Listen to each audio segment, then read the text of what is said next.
Yes, good afternoon. Here we have August 16, 2025, the day after the summit in Alaska between Vladimir Putin, the Russian president, and Donald Trump. Maybe the start of something, a totally new time where Russia is not to be cancelled, but we have to re-engage with Russia, and together with Russia and the rest of the countries in the world solve problems. So this is a fantastic opportunity, therefore, to engage with Russian culture. And a couple of weeks ago we had a fantastic conference in Berlin arranged by the Schiller Institute. Here, man is not a wolf to man. And as part of the proceedings, Jens Jørgen Nielsen was invited to present Russian culture so people could become acquainted with it. But unfortunately, there were so many speakers that he was only given 10 minutes. So he didn't really get to give his full presentations, even though he tried to keep it very short. So therefore, we decided that it's very, very important that at least not the full Russian culture, but at least a more broader idea of Russian culture would be presented to us here in Copenhagen, but also to whoever might want to listen to that in the rest of the world. Not to understand everything of Russian culture, but at least getting a glimpse into this culture, which some of us, which, feel like, we are in the Judeo-Christian civilization, Western Europe, we know so much. But there's a lot that we have never been taught about Russian culture. So this is extremely important, and therefore I'm very, very honored that we have this opportunity to have Jens Jørgen Nielsen here to speak about it, who is very, very knowledgeable about Russia and Ukraine and many other things. So Jens Jørgen, could you not introduce yourself and then just take it from there? Yeah, okay. Thank you very much for invitation. Here I was present at the Berlin conference. I think it was a very, very good experience. To me, very fine experience. I had the 10 minutes of fame there, and to talk about Russian culture in 10 minutes, you could say you should talk about African culture in 10 minutes. Well, is it possible? No, because it's very broad. So of course not. But still. I think, there was, I put some seeds there. There was a lot of interest. Many people came and asked. It was very interesting. And could you elaborate a little more on that? And this, so it's a lot of things. And before I start, well, I'm graduate. I'm a historian, philosopher from University of Aarhus. It's many years back, as you can see. And I have had, my career is not a straight one. My career has gone like that. I have been a correspondent for a Danish newspaper. I worked at Danish embassies, Estonia and in Russia. I worked for Danish firms, and for the last 31 years I've been married to a Russian who actually comes from Estonia, where I also worked 5-6 years. So I speak Russian, of course. My home language is Russian. I also speak some Estonian and some other languages because I think it's interesting. And I give lessons in cultural understanding because I think it's very, very important that we understand each other, and very important how to find out how do we relate to people that we maybe not really understand or not agree with. Because there was a I think it was Gandhi who once said that the most important thing is to talk to your enemies. Your friends you can always talk to, but your enemies you should talk to. It's very important. I totally agree.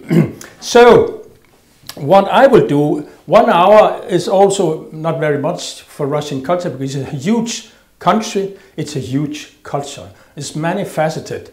There's a lot of things to talk about. So I will just get on with it. And yesterday I saw a very good picture, a very good television, a situation. Putin and Trump gave each other the hand. And it seems that they had very good, apparently they had very good relations. I don't know about Trump because I'm not a Trumpist, as we say in Denmark. But at least I think that what I saw, it was a very, very good thing. How it ends, I do not know. I can't say anything about it. But this was before I gave the lesson in Berlin. And in Berlin, I showed this picture. Because up till now, if you remember about the American, European leaders, they have almost never really tried to understand Russia. In the last 3 years, they have not had the wish to talk to Russians. So many criticize Putin just to talk with Putin. I'm not talking about agreeing and made some agreement, but just the fact that he is talking to Putin seems to be a crime in itself. And it beats me, because I think you can disagree, you can dislike Putin how much you would like, but not to talk to him, knowing that Russia is a big country, influential country, and they possess almost 45% of the nuclear army in the world. It's stupidity. It's pure stupidity. I mean, it's a lack of maturity. It's a lack of any political diplomatic skills. It's how I think. And it's a kind, for Europeans, it's my basic point of view that European policy is very close to suicide. It's suicidal policy, because they do a lot of things which harm Europeans themselves. Maybe we can compare that. I've chosen this picture because I like it very much. Because in '84, I forgot to say that I was first time in Moscow in '82. In '82, Leonid Brezhnev, he was a leader. It's many years back. You're probably not born at this time. I think not. And a lot of things has changed. But Russians are Russians, and a lot of things also remain. I'll come back to that. But in 1984, Ronald Reagan, he was about, changes were about to appear in Russia. Gorbachev has not been elected yet, but there was Konstantin Chernenko. I actually saw him at the Red Square in the 1st of May 1984. I was at the Red Square in Moscow, and I saw Konstantin Chernenko. I was not quite sure if he was alive. I'm not quite sure. I tried to watch. I just tried to sneak around. Suddenly there comes some guards. What are you doing? Nothing special. And they were not about to discuss with me, and so I was not allowed. I tried to look because I thought someone was sitting with a stick or something. It was really well. At this point, Reagan understood something was about to happen. It was Gorbachev. And so he invited Susanna Massey, who just wrote a very good book. I'll show it in just a little while, in '79. And he invited her, had a 5-minute introduction to Russian culture. It's not 10 minutes, it's 5 minutes introduction to culture. So that'll be it. And as you can see, this is the Land of the Firebird. It's from '79. It's very good. It's a kind of declaration of love to Russian culture. She was not in politics, she's not a diplomat, it's a Russian culture. And she liked it, she loved it really. And she told Reagan why she loved the Russian culture. That he at least should try to understand Russian culture. Not exactly maybe to agree with at this time with the Russian Soviet leaders at this time. So it turned out, they were sitting, talking, and it turned out to be 4 or 5 hours, which is supposed to be 4. So you can see 1 hour here is, and that's not all, eventually it turns out that they met 22 times in the White House, where she explained Reagan about Russian culture, and he was very interested. And she wrote a book, she wrote this book, she also later wrote a book about Reagan. And it was very surprising, because it surprised me, because my points of view, assessment of Reagan was not very positive, to put it that way. I thought he was stupid, but it turned out that maybe not that stupid, because it turned out that Reagan was both curious and humble, and he was interested. And that's more than you can say about European leaders today. I don't know any European leaders who are humble and curious about Russia anyway. Maybe you can come up with a name or two, but basically not. And this paved the way, as you know, along also some other things for the Reykjavik summit in 86, and the INF, the Intermediate Range Treaty from 1987, is really some very substantive changes in European policy, disarmament. And you know, we should be inspired by this today, but we are the opposite, unfortunately. See here, you know, two elderly person. I like this photo because it's a Gorbachev actually, with this cowboy hat. Yeah, have a good time, and in this atmosphere, it's easier to come to terms. It's easier to find compromise. It's easier to understand each other. When Trump said something like, you know, NATO coming up to the borders of Russia, actually I can understand that they do not like it. It's not that strange that they do not like it. Maybe he did not agree with it, but he said that it's understandable. They have some concerns about this. But still here, now we had the generation before, it's Nixon and Brezhnev in the 70s, two elderly person sitting in Crimea, and by the way, the Black Sea, having a good time. They also found compromises. They had also some accords, disarmament accords and things like that. A lot of this thing. Look at this. Words are not necessary here. So it has been like, it's very opposite. Yeah, if you, I also teach communication in high school, and very often I show this picture. What do you think here? How to analyze this picture? There's something with communication, you know, yeah, with confidence to each other, and you have to accept each other, things like that. Nothing of this. So anyway, now we're jumping to Russian culture. I think, you know, to understand Russian culture is, as Tom started, he said in the beginning, it's very important also for Europe, for the West, to understand, because we have, you can see we have a big country, we have Europe here.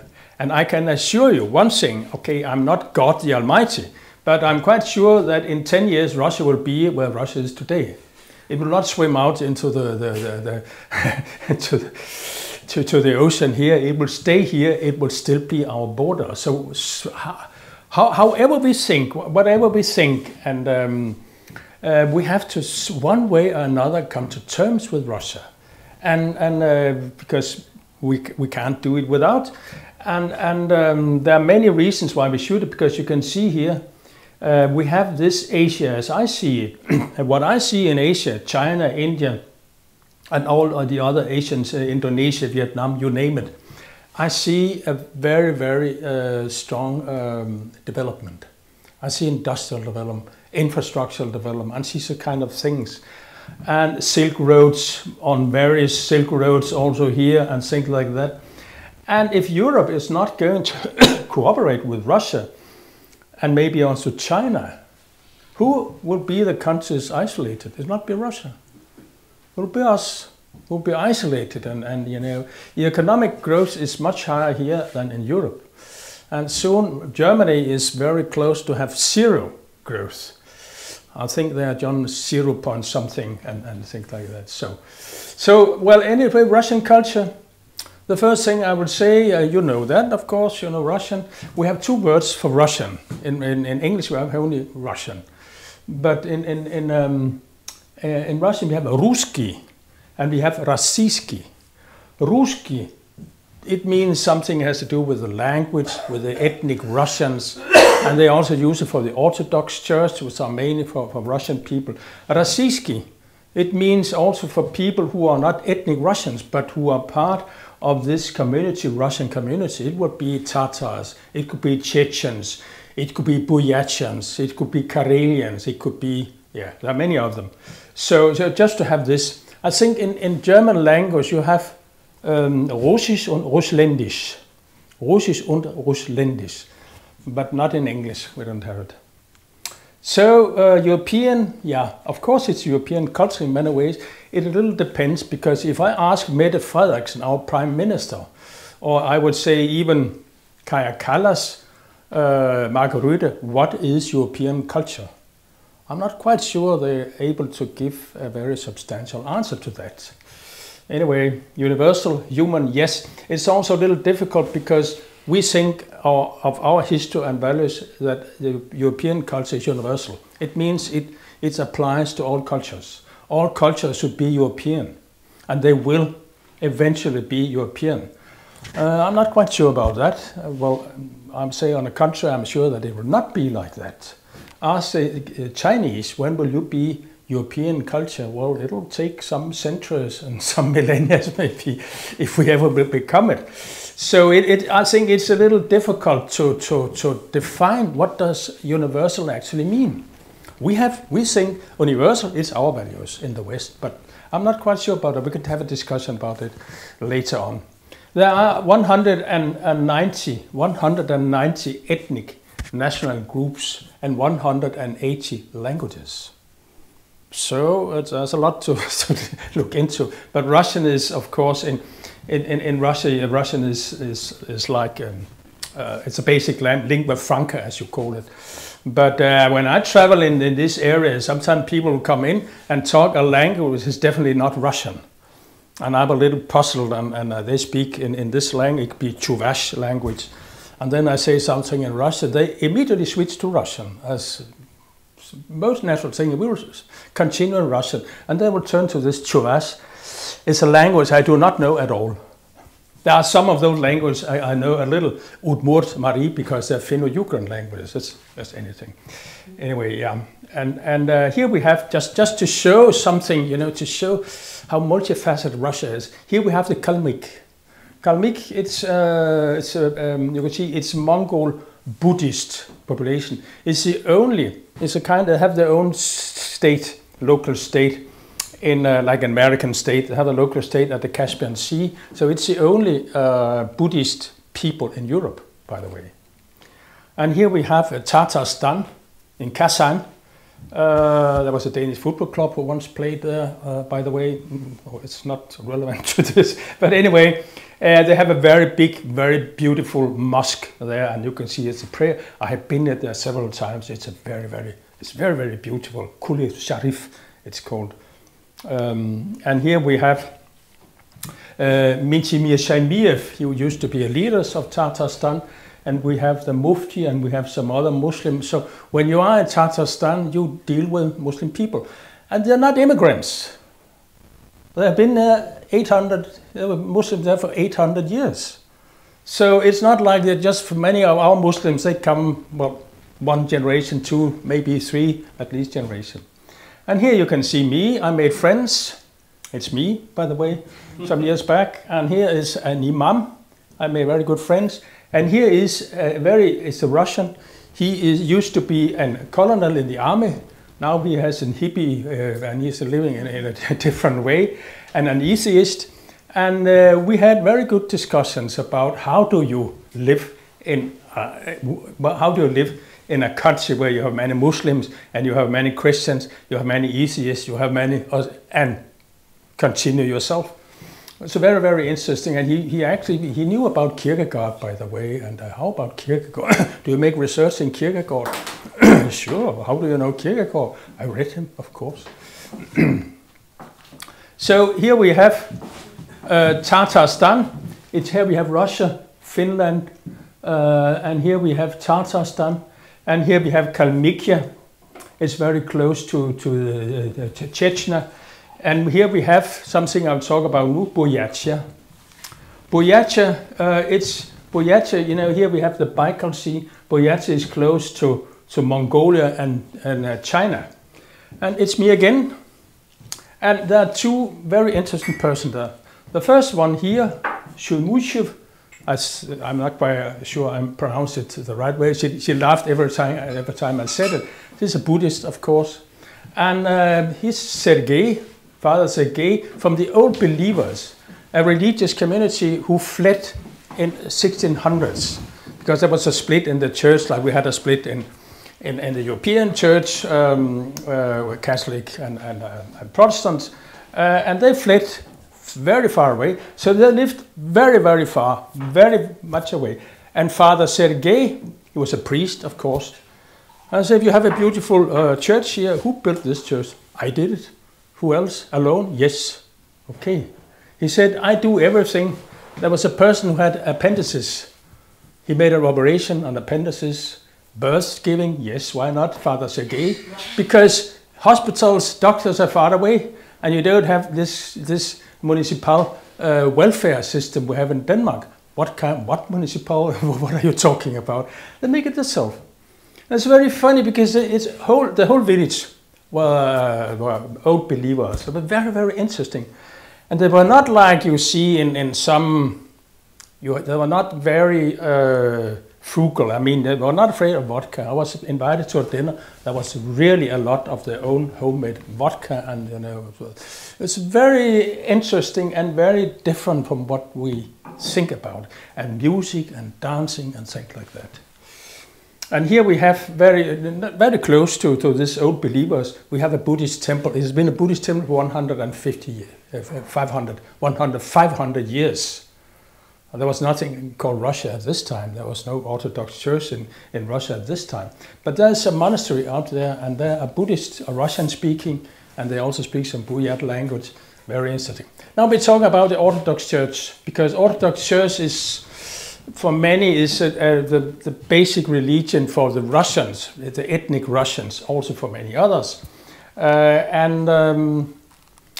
We have here, it's the Byzantine Empire. Not to talk very much about this, but one of the longest lasting states in Europe was the Byzantine Empire. It was in Byzantine Empire where this branch of Christianity developed and grew very strong, and was the Orthodox faith. I'll not talk so much about it. The Orthodox faith in the Middle East, in the Balkans, in North Africa were protected by the Byzantine Empire. It collapsed in 1453, and after that, and it's here it's interesting because Russia took on the role as protector of the Orthodox believers in the Middle East and in the Balkans. So some years back, I received some money. I asked for money for a project to travel from southern Egypt, Turkey, Syria, Balkans, Russia, Finland, to see where is a cultural line, the Orthodox cultural line. And it was there. I came to Sharm el-Sheikh, it's in Egypt. There was two Orthodox churches there, Coptic they call it. And I went to the first, I remember it was very interesting. I started to speak English, no. German, no. French, oh, not really. Okay, what else do we have? Why not, I could try in Russian. Yes, of course, I spoke Russian. And they all spoke Russian, not all, but really many of them spoke Russian because they had very close ties. We have had close ties with Russia for hundreds of years, I say. We have monasteries here, very close, an Orthodox monastery. And you wouldn't think about, many Danes and Europeans think Egypt is a Muslim country, yes, but you know, they have very deep Christian roots. So do Syria, and so do Turkey, so do Iraq. Of course, in Iraq, there was some of the very old Christian societies, in Syria also. But when the Americans came to liberate them, what happened? Thousands and thousands of Christians were killed, the rest fled the country. So much for export of liberalism to other countries. So it's what I see the same thing in Syria right now, and that's why many of the Christians in Syria and Iraq, in Syria they supported Bashar al-Assad because he was the one who protected them. And there was another thing I'll also tell you about. It's an interesting thing. I'm very close to the Orthodox Church. I attend Easter sermons and Christmas sermons in Orthodox Church. My children are baptized in the Orthodox Church. In Sharm el-Sheikh, Egypt, I wanted to go to the Christmas service. When there was 3 lines of military guards, they checked us all 3 times. And at the walls protecting the church, there were machine guns, there were people saying there was a whole army to protect us. So, if you know, there was something called the Arab Spring. What happened after the Arab Spring in Egypt? They had free elections. They elected this person called Morsi. And during Morsi, you know, many churches were devastated. Many Christians were killed with knives, things like that. But when Isi now came to power, he took the power from Mursi, dictator, autocratic, not democratic like Mursi.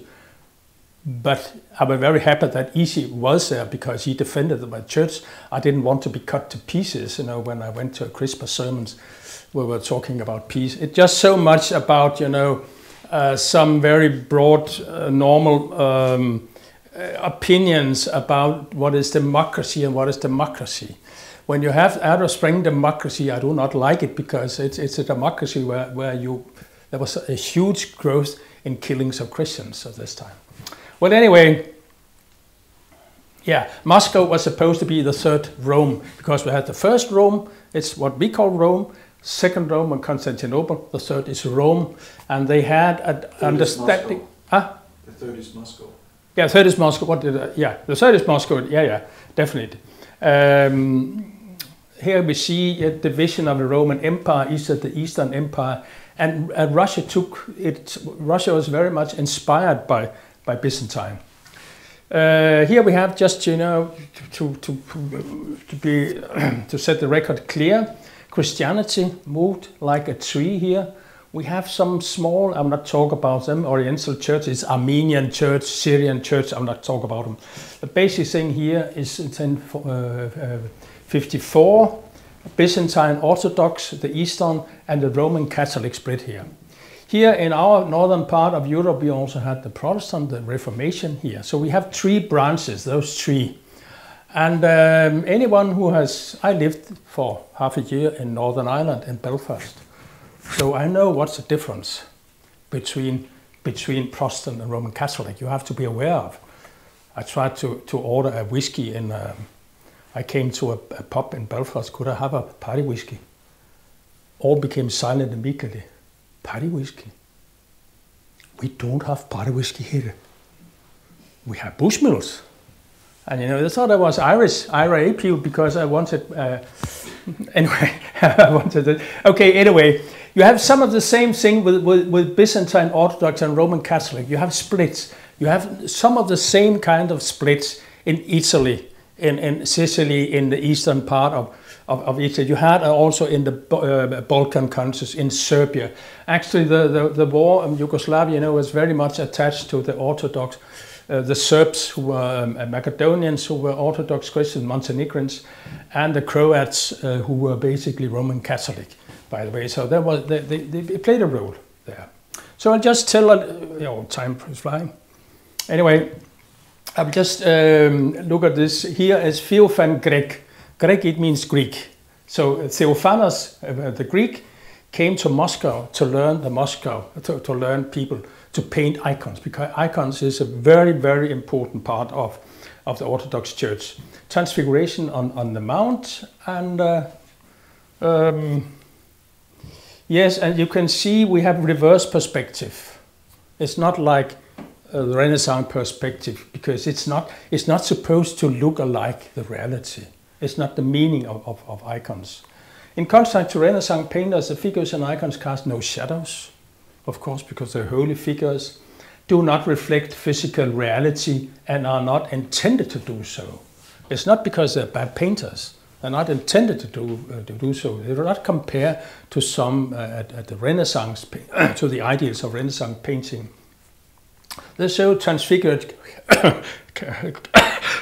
characters. Icons look at you.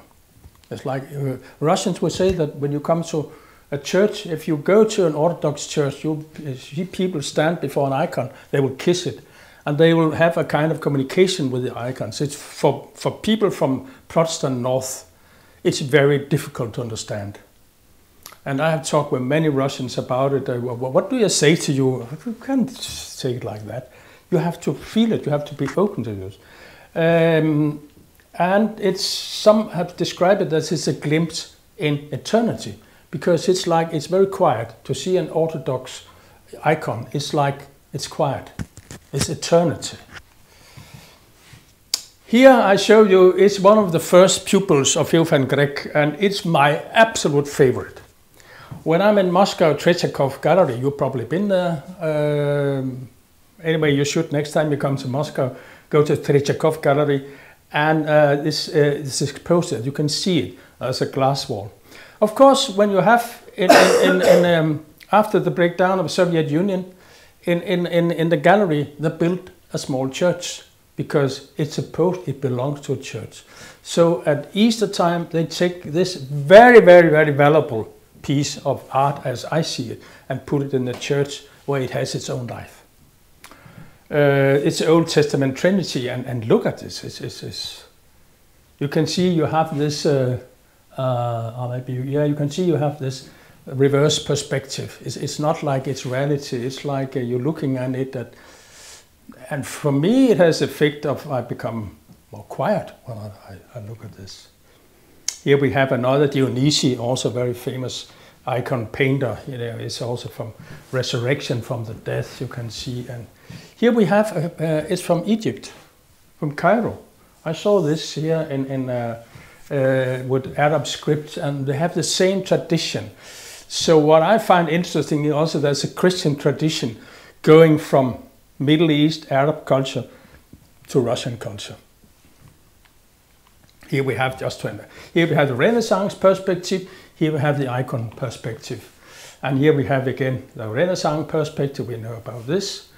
Church unity, we had a question, Michel sent a question, there was a question about would the churches, the Roman Catholic and Orthodox, will they unite?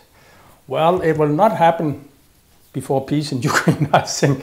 I do not think it will happen very soon, because the Filioque, I'm not sure I'm going very much into that. Maybe you can take it later because it's a little complicated. It takes a lot of time.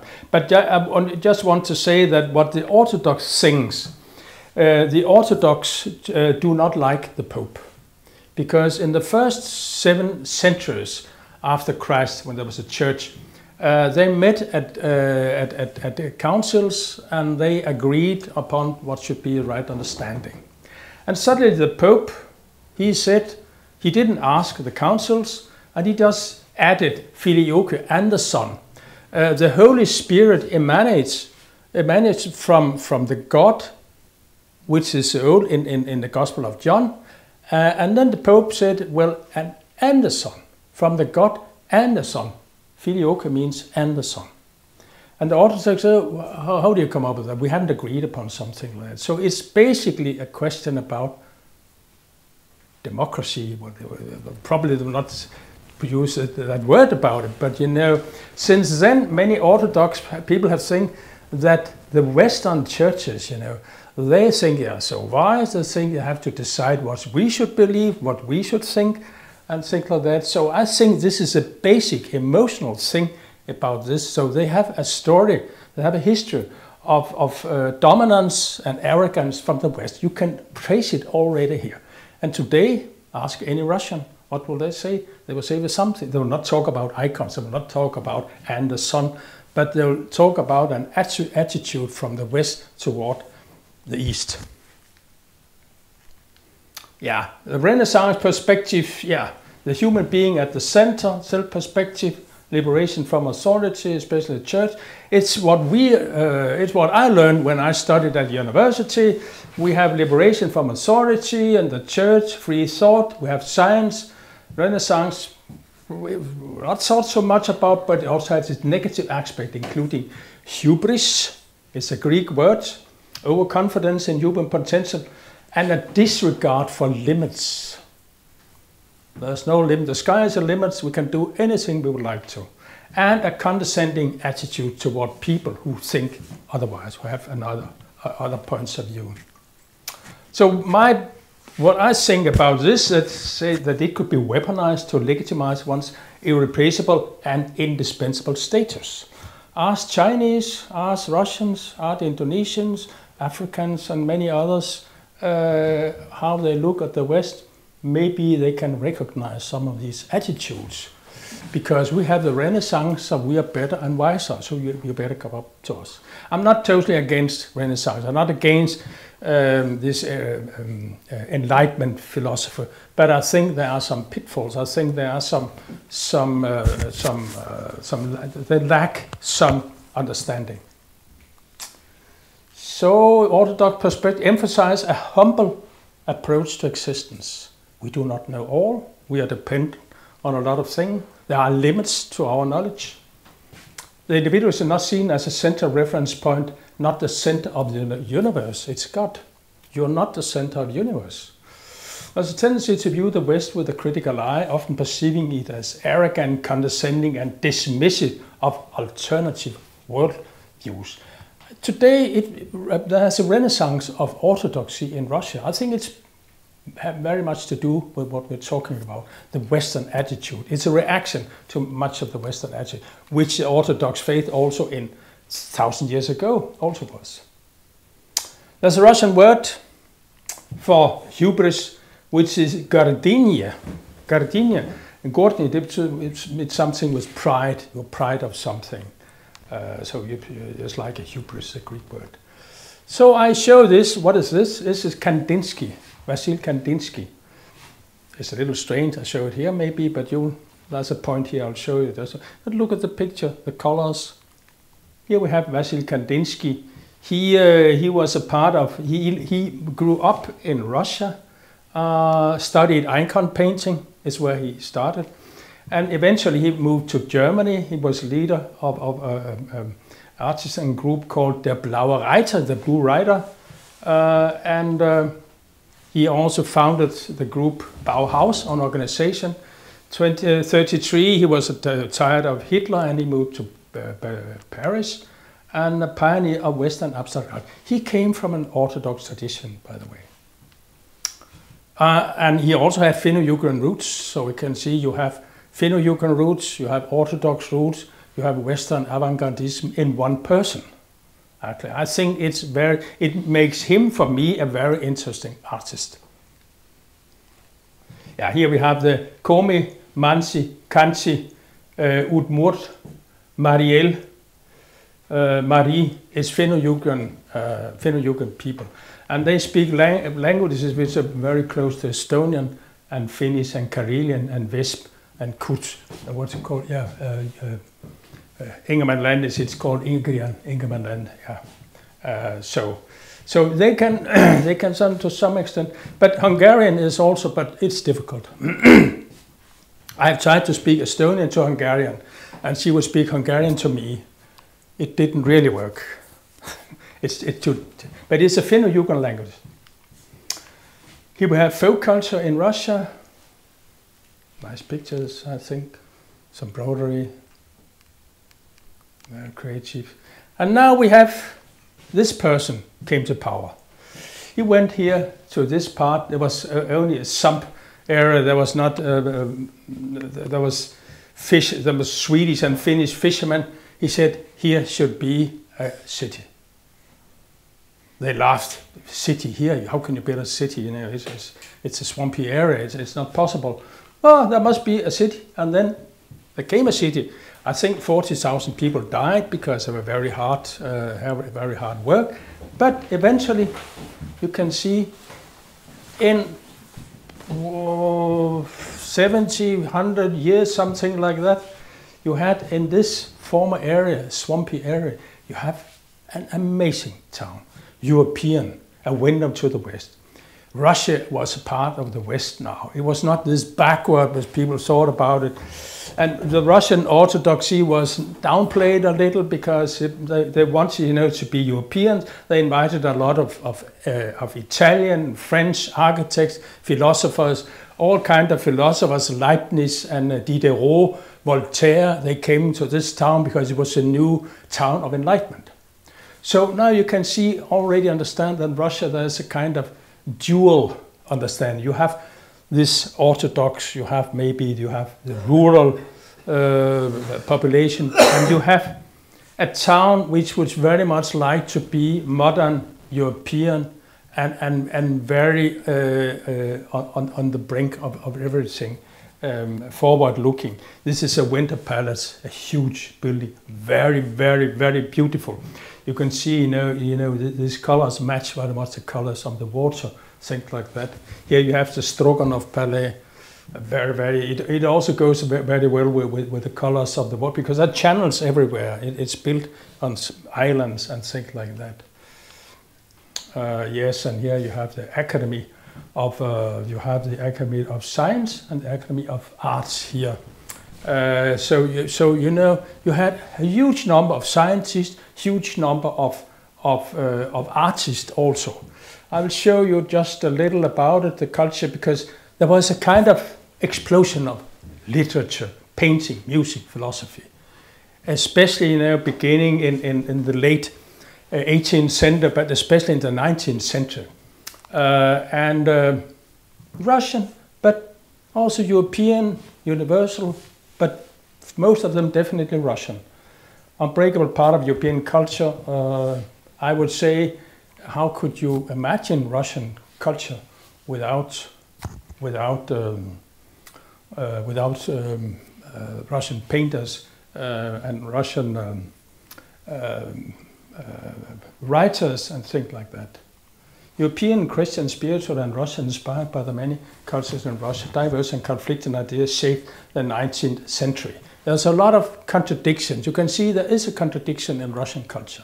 You have many opposed views. You had them in the 19th century. You have very opposed views. You have conservative views. You have radical views. You have all kinds of things. I'll come back to that.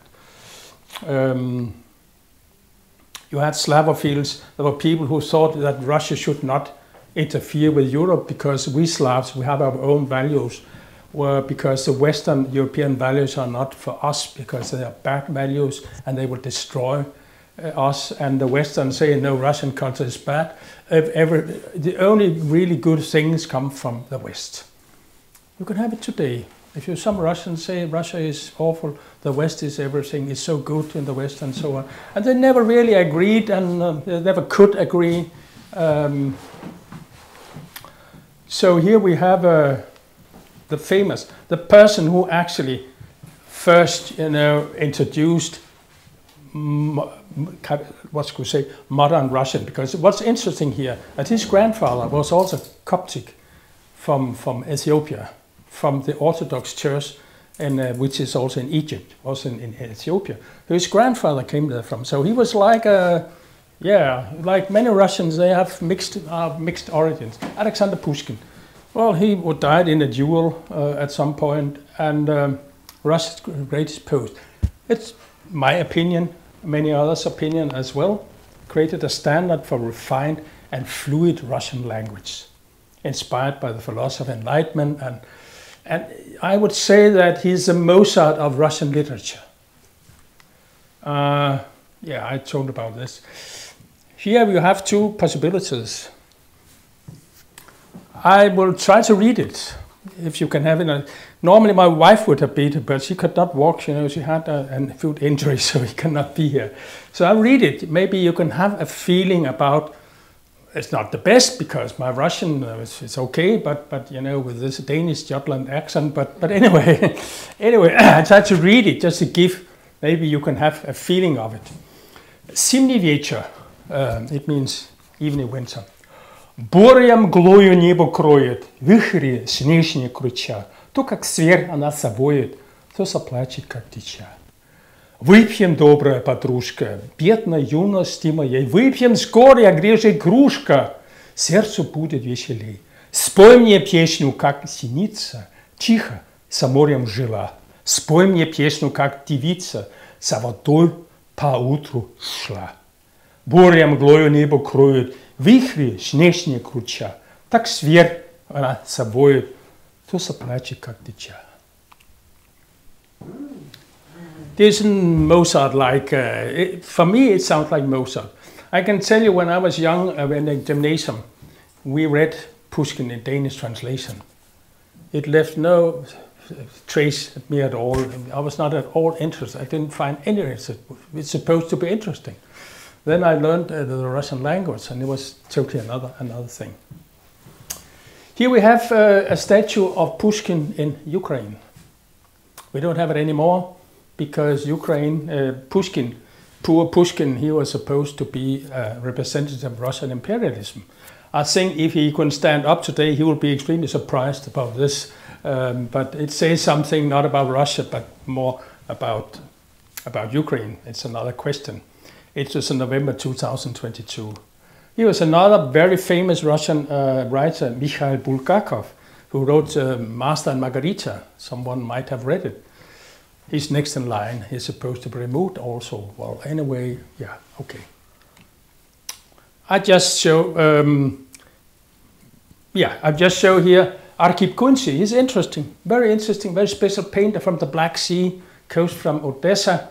And the father was shoemaker of Greek origin. There are many Greeks, because it's originally the southern part, Crimea, Odessa, Mariupol, were Greek towns. There were many Greek with Greek names and things like that. He was one of them, Kunci. Experimental images in the later, after his career. At this time, it was very special, with his own style, I think. And here we have another interesting Vereshchagin from, you can see here, was a Russian nobleman and mother of Tatar origin. You know, it goes for many of the Russians. They have Tatar origins, they have Buryat, and they have Karelians, they have like us, and so on. Career in the military, and especially in the Navy. I like this picture there. He painted because he followed the Russian army in Central Asia, Turkey and other places, and this is how he felt about it. This is what comes out of war, by the way. And here is a picture, you know, I have also on my computer, my laptop, Savrasov, the Rooks have returned. I show this picture, he's not very well known, I show it for one reason, I like it a lot. I like also YouTube. I think it's not very big. If you're in a gallery, it's not bigger than this. But really, I go there every time because there's a freshness. It's early spring. I like it really much. You have other things here. We have Marc Chagall from Vitebsk, what's now Belarus, of Jewish origin. Moise Segal was actually his name. Jewish parent in Vitebsk. He was in the beginning Soviet Commissar of Culture. It didn't work out, really. You can imagine that he is an artist. He is not a politician. And he moved to the West, to France.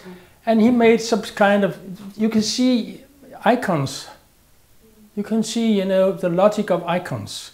Even though he's a Jew, but he knew about the icons and things like that, you know. Because in icons, you know, people can, what? It's okay, because it's not reality, because normal women are not flying like that. But still, for Marc Chagall, it's normal.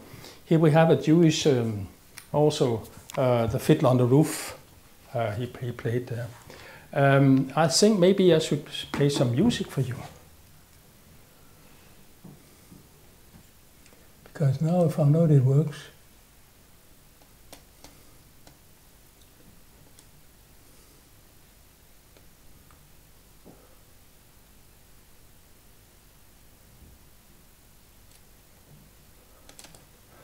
First, I'll play a Russian Orthodox, what you can hear in Orthodox church.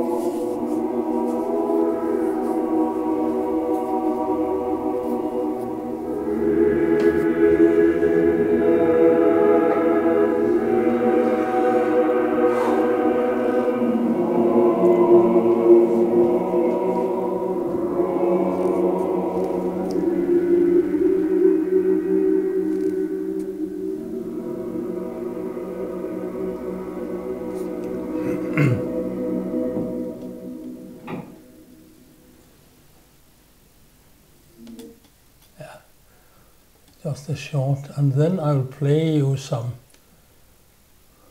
Now we just seen Marc Chagall, it's a Russian Jewish, and if you listen, you may understand it.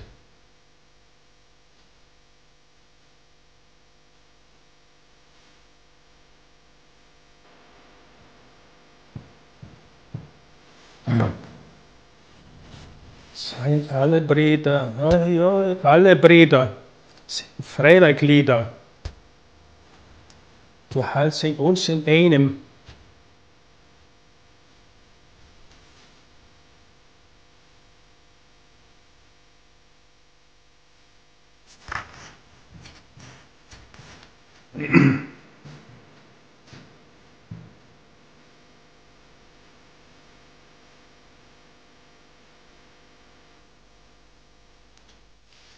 Can I ask, is that Yiddish? It's Yiddish. Of course it's Yiddish. Und wir sagen alle Brüder. Und wir singen alle Lieder. Freilich Lieder. Und wir halten uns in einig. Alle Brüder, alle Schwestern. It's very close to German. Yeah, it's like with some words. I have many Jewish friends in Russia. And I've been dancing like this at a 50th birthday. We were dancing. We had a sauna in one end, restaurant at one end, and dancing in the middle, and small carriages with vodka bottles in. And then we were dancing to this. It was very typical. Lyudmila was, and I had a Hanon, another friend from St. Petersburg. He would speak Russian with this Yiddish accent because he grew up with Yiddish. He's dead now. He was born in the 1930s, and so he was very close. It was when he was speaking Russian, I couldn't hear this. You have a very strange accent. When it's a German Yiddish accent, by the way, because so it's what you see in Russia. You have many very different cultures. I don't know. A break maybe. How much time can we have? Still a lot to say. Does anybody need a break, or can we just? Does somebody want some coffee or water? Skal vi tage en drink, så sætter os igen og fortsætter. Yeah, a short break. A short break. Just a short break. Okay. Somebody want water or coffee? No. Do you need to go? No. Okay. Just go on. Yeah. So okay. That's how you know, I have the experience, you know, when I'm not the one getting tired because I'm standing here and walking a little bit. To sit for a long time. Yeah, maybe coffee, just a few minutes.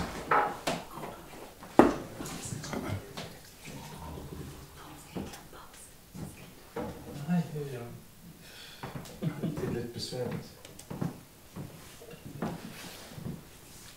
Hvis du vil, så lav pause.